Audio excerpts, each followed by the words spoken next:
Project MKULTRA, or MKUltra, was the code name for the covert mind control and chemical interrogation research program run by the Office of Scientific Intelligence. This official U.S. government program began in 1953, continuing to at least through the late 1960s,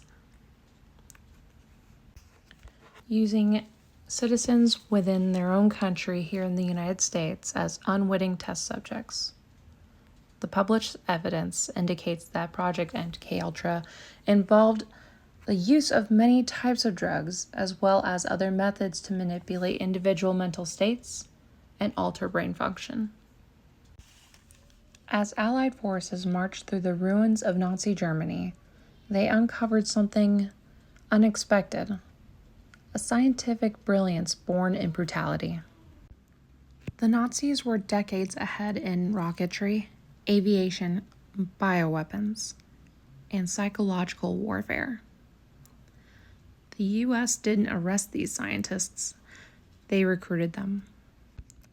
From 1945 to 1959, Operation Paperclip was launched by the Office of Strategic Services, the OSS, the precursor to the CIA. As the ashes of World War II cooled, the United States government smuggled Nazi experts into America. Smuggling over 1,600 Nazi scientists, doctors, and engineers into America, sanitizing their war records, erasing ties to crimes against humanity, and giving them new identities.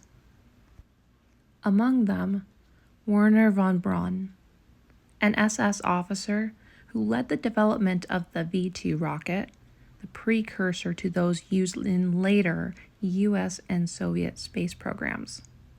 He later became a well-known figure in rocket development for the U.S. Army and NASA. Dr. Hubertus struggled. Known as the father of space medicine, despite overseeing hypothermia experiments on concentration camp victims, he was a physiologist, medical researcher, engineer, military doctor, and higher education teacher. Otto Ambros, a convicted war criminal who developed the nerve gas for the Nazis, then advised U.S. chemical companies. These three noted here were just only a few out of the 1,600 allegedly of the Nazis that had been brought over to the U.S. for their own gain. And in the shadows of these official programs, Nazi psychological research, especially their interest in mind control, interrogation, and breaking human will, found its way into classified U.S. projects. Many paperclip scientists had worked alongside the SS, the Gestapo, and had first-hand experience in inhumane medical trials. The Third Reich had explored ways to indoctrinate prisoners, destroy personalities, force obedience with drugs, hypnosis, and psychological stress. One of these concentration camp doctors, like Josef Mengele, documented these techniques with gruesome precision. He was dubbed the Angel of Death. Josef was a member of the team of doctors who selected victims to be murdered in the gas chambers. At Auschwitz, he saw the opportunity to conduct genetic research on human subjects. Most were between the ages of 2 to 16. His particular interests were identical twins, people with heterochromia, iridium, eyes of 2 different colors, dwarves, and people with physical abnormalities, and studied blood proteins within each of these subjects. When studies were done with these subjects, most were killed through the ways of inducing sleep and then the injection into their hearts. The CIA saw value in that. The lessons of the Third Reich became tools in the American intelligence playbook.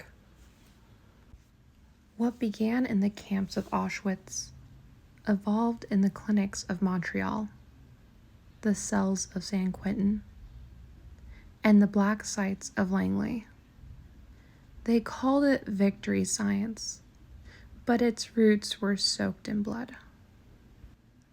Armed with this important knowledge, Project MKUltra was born in 1953. It wasn't just a continuation of Nazi science. It was a refinement of it, disguised under patriotism, national security, and scientific innovation. And the victims? No longer foreigners or prisoners of war, but American citizens. A covert program designed to control minds, erase memories, implant new identities, and breaking the human will. Run by Dr. Sidney Gottlieb, the program had no ethical oversight, no accountability, and unlimited black budget funding. It was the Manhattan Project of the human soul. They called it research. We call it torture. And it wasn't science fiction. It happened in hospitals, brothels, universities across North America. Children, soldiers, mental patients, prisoners, everyday people used like lab rats by the very government sworn to protect them. This is the story unfolding of MKUltra, where mind control wasn't a theory, it was policy. From the ashes of World War II, the Cold War began to brew. Fear gripped American intelligence. The Soviet Union was rumored to be experimenting with psychological warfare, mind control, and brainwashing. The CIA wanted a weapon of its own. So, in 1953, under the direction of CIA Director Allen Dulles, Project MKUltra was born, officially sanctioned, entirely secret, and completely outside the bounds of law or ethics. Majority of the human subjects weren't even asked to be volunteers. They didn't hand out waivers. They lured, tricked, and coerced. Prisoners were offered early release in the exchange of medical trials. They weren't told they'd be drugged, isolated, and psychologically broken. Mental institutions were gold mines, people society had forgotten. The CIA paid doctors to experiment on their patients. And military personnel were used as guinea pigs, many without consent. College students were dosed with LSD under the guise of cognitive studies at elite schools like Harvard and Stanford. Under Project MKUltra were many sub-projects within. One of these operations was called Operation Midnight Climax, where the CIA set up fake brothels in San Francisco and New York where men were drugged and watched behind one-way mirrors. They didn't just want to control your thoughts, they wanted to erase your will. As I said, MKUltra wasn't just one experiment. It was roughly over 150 sub-projects. They tested LSD, mescaline, psilocybin to induce altered states of mind. Electroconvulsive therapy at 20 to 40 times the normal doses. Sensory deprivation. Subjects isolated in tanks for days. Hypnosis. Sleep deprivation. Forced comas. Psychic driving, repeating phrases thousands of times while the subject was dosed and restrained. The aim was to destroy the personality and rebuild it into something useful to the agency. One of the darkest chapters unfolded in Canada under Dr. Ewan Cameron at the Allen Memorial Institute in Montreal. With CIA funding, Cameron had placed patients into drug-induced comas for weeks, repeated recorded messages for days, used massive electroshock to wipe memory. These weren't just dangerous criminals. These were women with postpartum depression, often resulting after childbirth, teenagers with anxiety, and people seeking basic therapy, many of whom were left unable to feed themselves, remember their families, or speak. These were not treatments. They were human erasure. One name haunts the archives of MKULTRA: Frank Olson. A U.S. Army biochemist working with the CIA, Olson was dosed with LSD without his knowledge in 1953. Days later, he plunged to his death from the 13th floor New York hotel window. The CIA called it suicide. His family called it murder. Decades later, in 1994, when his body was exhumed in order to be moved closer to his wife, a forensic autopsy found injuries consistent with a beating, not a fall. Injuries include within my Patreon. So if you, again, want to further deep dive into this particular subject matter, it will all be included within my Patreon post-show after this video release. Olson wanted out. The program killed him before he could speak. The deeper you dig into MKUltra, the more bodies you find. In 1973, CIA Director Richard Helms had ordered all MKUltra files to be destroyed. In 1975, the church committees and the presidential commission known as the Rockefeller Commission hearings dragged the project into daylight. In 1977, the FOIA requests uncovered allegedly 20,000 documents that survived the purge of 1973.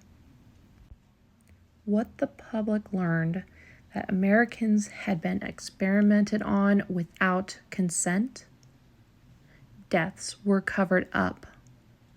The CIA funded and directed illegal human trials across North America.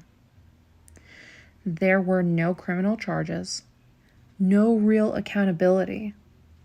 Victims were gaslit, silenced, or died without justice. Only fragments of truth were uncovered. And to this day, the full extent of MKUltra remains classified. MKUltra didn't just vanish, it evolved. With programs such as Project Stargate, which is psychic spying, behavioral modification black sites, private defense contracts investigating cognitive warfare. And as I said before, these further discussions will be on my Patreon post-show when it dives into specific matters. So I will have each section labeled within the Patreon posts.